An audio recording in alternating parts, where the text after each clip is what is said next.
Obi is now the target. Obi is now the business. All these politicians, both the ones in the oppositions, Obi is now what they are talking about. They are living the suffering, the kind of things happening, the insecurity here and there. No, it is Obi that they are all focusing on. It's unfortunate that even see Showore too has joined the league of those who are always attacking Obi.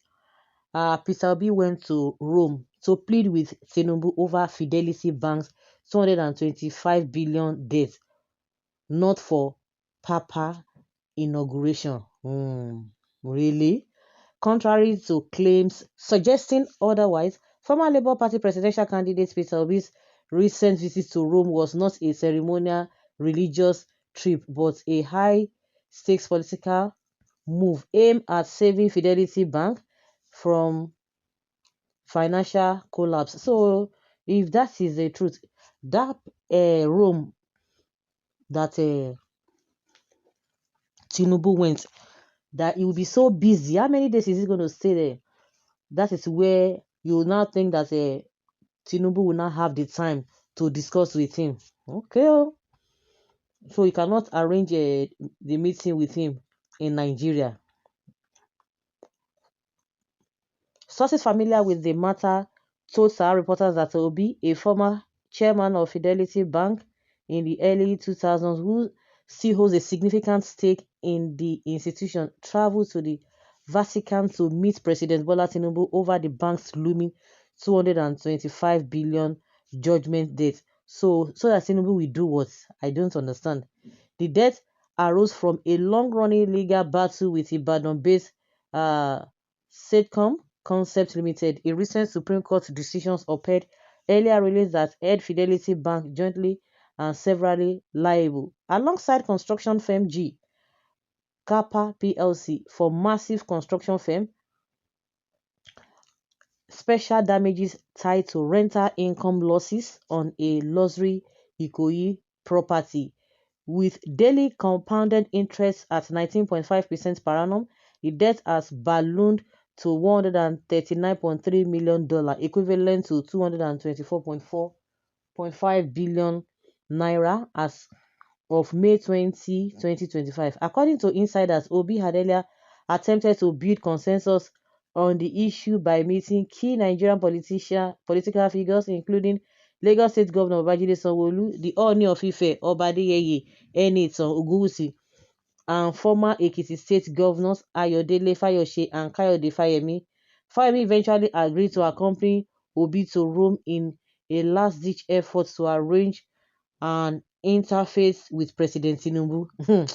Peter Obi's visit to Rome was to meet President Tinubu to help intervene and prevent the bankruptcy of Fidelity Bank over the issue, one of the sources said.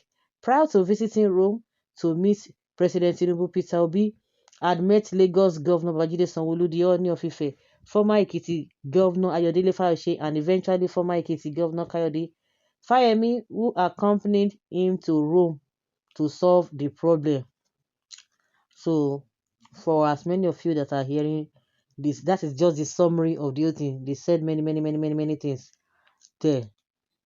Like, seriously. So, Obi, you need to come and clear your name. Come and clear your name. It is becoming increasingly clear that Omoyele Sowore has still not come to terms with the fact that Peter Obi emerged as the true face of the third force in the last election. The constant jabs, dismissive comments, and subtle digs at Obi suggest a deep-seated frustrations over being sidelined in a movement he once hoped to lead. Let us face it, Sowore had long envisioned himself as a rallying point for Nigerians, seeking an alternative to the two dominant political parties. But when the tide turned and the masses rallied behind Obi with his message of hope, competence, and accountability, it clearly didn't even sit well with him. Rather than focus on building his own relevance or presenting new ideas, Sowore seems more invested in downplaying Obi's success. He uses every available platform to talk him down, often unprovoked, as though Obi's rise was a personal affront. But this is not even just criticism. It's a campaign of resentment. Instead of galvanizing his own movement, Sowore appears more preoccupied with discrediting the one man who managed to awaken a new political consciousness among Nigerians in record time. If he truly believes in the ideas he claims to represent, it is time to focus on building, not tearing down. Obi didn't even get here by chance. He connected with the people in ways Sowore couldn't, and that is not Peter Obi's fault. If indeed Sowore said this is a disappointment to his family, just imagine. Make we last one, Sowore. Now you do this one. I used to take Sowore serious until he was unveiled by David Hundeyin.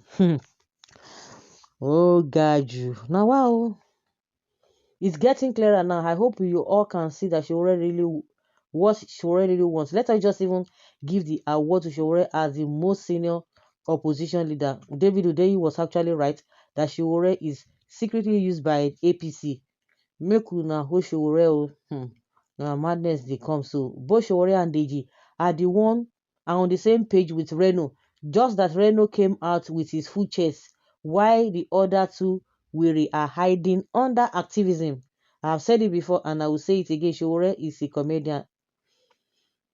Peter Obi is more popular than Nigeria. Can you imagine? This Aluta man have returned to a joke.